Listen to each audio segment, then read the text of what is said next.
Olá, ele é um querido, atencioso, carismático e bom com as palavras. Cidadão hamburguense, ele é filho da ex-Miss e professora universitária Terezinha, do ex-rei Momo e deputado Nestor Phipps Schneider. É pai do Pedro e do Felipe. Tem 8 livros publicados e texto na Espanha, México e Argentina. Com facilidade na escrita, divide seu tempo com a literatura e a advocacia. Lançou no início do mês seu mais novo livro, O Tempo Quase. E desde 2013 invade semanalmente a casa de milhares de pessoas com seus contos da vida breve. Hoje teremos uma conversa de peso com Henrique Schneider. Olá, Henrique. Olá, Rodrigão. Prazer participar do Conversa de Peso. Uma alegria estar aqui contigo e com todos os telespectadores e as telespectadoras desse programa. A gente perde muito tempo na vida? Perde, mas é a vida. Mas isso é da vida. Me parece que John Lennon aqui diz que vida é tudo aquilo que acontece enquanto a gente faz planos. Vida é tudo aquilo que acontece ao nosso redor enquanto a gente faz planos. A gente perde tempo na vida, mas essa perda de tempo, às vezes, ela é necessária, às vezes ela é prazerosa e às vezes ela se transforma em ganho, certo? Eu acho, aliás, bastante importante a gente perder tempo, ou ficar tempo sem fazer nada, justamente como uma forma, inclusive, de crescimento. Mas mais a gente ganha tempo na vida do que perde tempo. Aliás, eu tenho um olhar muito generoso em relação à vida. Então, e o Contos da Vida Breve, ele trata exatamente sobre o cotidiano, sobre o dia a dia. O pequeno cotidiano, exatamente. Eu busco a Vida Breve, essa minha coluna no jornal, no ABC Domingo, que eu mantenho desde 2013, e que eu acho que é muito legal, que é um espaço de ficção dentro de um veículo que é destinado a quase 100% à realidade, ou seja, a publicação de notícias, jornais, de reportagens, certo? E aí eu tenho aquele espacinho de ficção ali dentro, em que eu retrato, às vezes, pequenos instantâneos que eu coleto na rua, que alguém vai me conta, uma história que alguém me conte, e às vezes eu coloco um pequeno elemento que foge do comum, do cotidiano, um elemento mais fantástico e é muito interessante porque ela mantém. É um espaço que se mantém há 11 anos, comprovando que sim, existe espaço para ficção nos jornais brasileiros. Ele, de alguma forma, é tu com as tuas ideias? Ele é um pouco eu com as minhas ideias, Rodrigo, mas é muito também as histórias, o que os meus amigos me contam, é interessante, as pessoas sempre enxergam nos contos como se todos aqueles contos fossem vividos por mim, né? Que fossem só experiências pessoais. Eu digo, se eu tivesse vivido todas aquelas experiências pessoais, não teria sequer tempo para escrever os contos, que é um conto por semana. Então, na minha condição de escritor, o que eu não posso é desperdiçar o olhar, nem o ouvido. Eu preciso estar sempre atento ao que está acontecendo ao redor, para justamente aos fatos, à minha realidade, a uma palavra que me dizem. A gente está conversando e alguma coisa acontece do lado, eu também estou prestando atenção. Então eu estou sempre muito atento a tudo que me acontece. E daí vão surgindo as minhas histórias. Não é necessariamente eu com as minhas ideias, certo? Até porque às vezes eu coloco algumas coisas buscando justamente trabalhar o ridículo de alguma ideia, que ao menos para mim, que seja ridículo, e que certamente não são as ideias que eu penso. E às vezes entra ali um alter ego? Entra, claro, muito seguidamente, claro. Não dá para a gente esquecer que o escritor sempre é um pouco aquilo que ele escreve. Sempre, né? Mas não tudo. Escrever é o que te mais realiza? Escrever é essencial para mim. Não sei se é o que mais me realiza, mas escrever é vital. Eu preciso escrever. Se eu não tivesse leitores, ainda bem que eu hoje tenho, mas se eu não tivesse leitores, eu escreveria da mesma forma. A literatura tem, inclusive, uma função catártica. Ela serve para eu, em alguns momentos, dizer, nem que seja para mim mesmo, para organizar ideias, nem que seja para mim mesmo. E tu te lês e relês? Eu me leio. Depois de um certo tempo eu me releio. O Ricardo Piglia, que é um escritor argentino que eu gosto muito, sempre diz que o escritor serve para dizer bem. É o que a gente busca. O que realmente importa na vida, Henrique? Olha, Rodrigão, a vida é muito aprendizado. Eu tenho 50 anos e estou aprendendo. Eu acho que é essencial a gente ter projetos sempre. Eu brinco, algumas pessoas dizem que eu tenho dificuldade em encarar uns 50 anos, e não. Eu tenho uma facilidade enorme de encarar os 50 anos como eu quero encarar os 60, os 70, os 80 e mais adiante. O que eu não posso é ver algumas pessoas com 50 anos dizendo, no meu tempo, na minha época, como se já tivessem absolutamente ultrapassados. Ou já esperando uma aposentadoria para fazer o quê? Certo? Então, o importante na vida é ter sempre projetos. E ter projetos que te movimentem, tipo, projetos que te coloquem para mais adiante. E, se isso for possível, com pessoas queridas ao teu lado, melhor ainda. E esses projetos, eles são... Rodrigo, assim, claro, existem, isso quando eu digo, assim, os projetos, o projeto é a resposta que vá além do lugar comum de filhos, família, essas coisas que são, claro, essenciais na minha vida. Né? Tu falaste dos teus 50 anos, né? Sim. Com o que a vida tem te brindado nesses 50 anos? Rodrigão, eu não posso reclamar. A vida tem sido muito generosa comigo.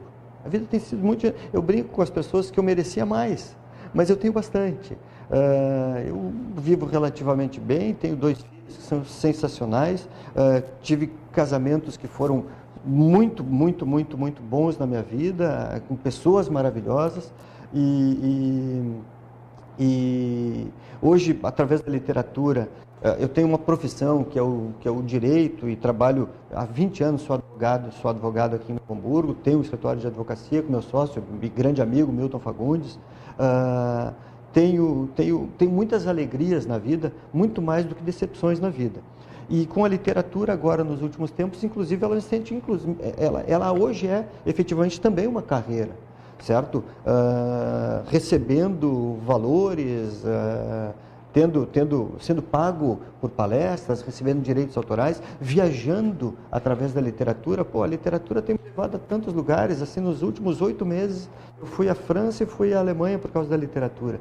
Então, a vida tem sido muito generosa comigo. Eu não canso de dizer isso, e é bom quando a gente pode dizer isso pensando nisso. Mas, né? Isso também tem muito a ver com tu ser muito intenso, né?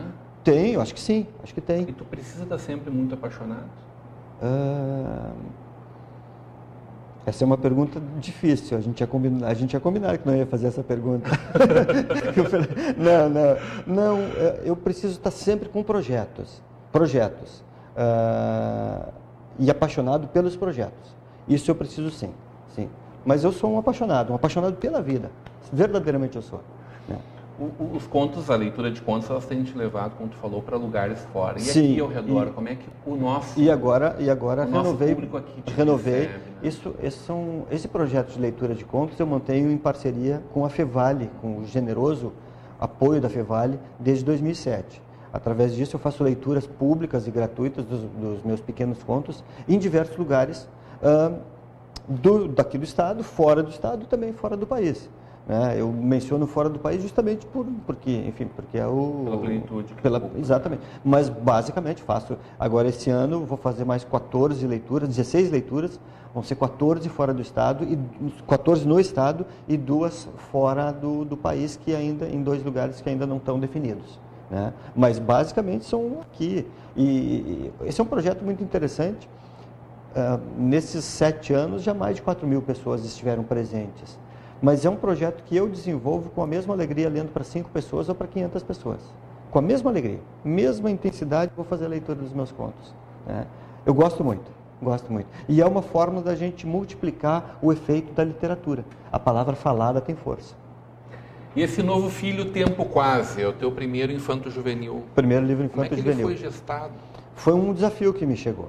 Foi uma provocação que veio da Elaine Marisa, que é uma editora. A Elaine trabalhava numa editora gaúcha e me provocou a escrever um texto. Público infanto-juvenil. Assim, tu tens uma eu escrevia e escrevo para um público mais adulto, mas em palestras em escolas enfim, em vários lugares, eu tenho uma interlocução boa com a molecada, né? Ao menos acho que tenho. E ela disse, Henrique, escreve para eles então. E aí eu achei que valia a pena. Ela me provocou, eu escrevi o texto. Ela saiu da editora gaúcha, agora trabalha com a editora Lê, de Minas Gerais. É um grupo editorial que é destinado à literatura infantil e infanto-juvenil. E levou o texto para lá, nós contratamos e vamos lá. Mas ele é muito recente E foi, quando surgiu a provocação, eu digo, eu vou escrever então para esse público adolescente. Mas eu vou tentar escrever sobre algo que não tenha sido muito batido já. E foi o que eu tentei fazer. O Tempo Quase narra, ele trata da questão do suicídio na adolescência, que é um tema meio tabu, meio um pouco polêmico, e é um tema sobre o qual muito pouco se fala. E o suicídio é a terceira causa de morte na adolescência. Ele perde para acidente de trânsito, ele perde para violência pura e simples, a morte por violência, assassinato, e a terceira causa é justamente o suicídio, que também não deixa de ser uma espécie de violência. E eu achei que eu deveria escrever um pouco sobre isso. Isso te causou, de alguma forma, uma mudança de pensamento? Não. Eu pesquisei bastante a respeito da matéria. Eu acho que é uma matéria que pode ser mais conversada. Há casos de suicídio na adolescência aqui pela região que a gente verdadeiramente não fica sabendo. Fiquei sabendo a partir do momento que comecei a conversar sobre esse livro. Aconteceu aqui, aconteceu ali, aconteceu ali. Então, é uma matéria, eu pesquisei bastante bem a respeito do que eu ia escrever, para não escrever bobagem, né? Não houve uma mudança interna em relação a mim, mas eu acho que é importante colocar esse assunto na roda. Contramão é aquele livro que voou longe, né? É um deles. O Grito dos Mudos e o Contramão foram os meus livros que mais voaram longe. O Grito dos Mudos ganhou o prêmio Maurício Rosenblatt e vendeu 7 edições, está indo para a 8ª edição. Foram 5 edições pela editora gaúcha LPM e 2 edições pela editora carioca Bertrand Brasil, do Grupo Record. E foi um livro que me deu e segue me dando muitas alegrias. Ganhou o prêmio Maurício Rosenblatt, romance na época, né? E o Contramão, voando de alguma forma, ganhou o prêmio da Associação Gaúcha de Escritores, narrativa longa, e também foi finalista do prêmio Jabuti, que é que é uma grande distinção. Hoje sim, é o maior prêmio literário do Brasil ainda hoje, né? E vai estar sendo transformado em filme. Isso é bastante filme. legal. Isso é uma coisa muito bacana. Muito, né? Levando em consideração, Rodrigão, por isso que eu digo que a vida tem sido generosa comigo. Eu não sou um escritor que mora em São Paulo, no Rio de Janeiro. Eu sou um escritor que mora em Novo Hamburgo. Eu estou fora do eixo, e sequer no eixo de Porto Alegre eu estou. Né? Eu estou fora do eixo de Porto Alegre, do mercado editorial de Porto Alegre. Estou longe ainda, certo? E por causa disso, um escritor que mora numa cidade do interior, né? Não é uma capital, ainda que seja uma cidade grande, mas é sim uma cidade do interior, que não é nem Rio, nem São Paulo, enfim, e aí consegue ser publicado por boas editoras, o livro sendo transformado em filme. Eu não tenho do que reclamar, eu só posso dizer, olha que coisa boa.